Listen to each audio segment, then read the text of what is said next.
Tai padėkos vakarų tradicija atsirado, bijau dabar taip tiksliai pasakyti, bet turbūt prieš kokius 7-8 metus. Šių vakarų tokia misija yra, kad ne visada spėjom pasakyti ačiū visus metus ir kiekvienam individualiai. Tai dėl to turime unikalią galimybę organizacijos gimtadienio išvakarėse tarti ačiū, apsikabinti ir palinkėti stiprybės savanoriaujant nelengvame savanorystės kelyje.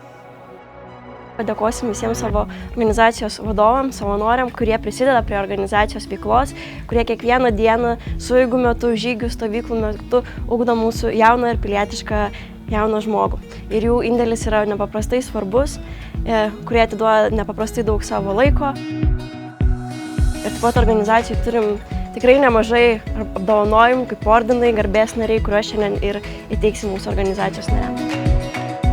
Ką reiškia būti Lietuvos skautijos nariu, tai manau, kad ne tik tai man, bet ir visiems Lietuvos skautijos nariam tai yra visiška garbė, dėl to, kad tu atiduodi ir skiri savo laisvą laiką jaunimui ir, kas svarbiausia, tai yra tėvynei, tarnystė, kadangi mes ieškom, kaip įprasminti save, tai per skautus tai yra unikali galimybė užauginti jauną kartą, jaunuosius lyderius, kurie po to pakeičia mus.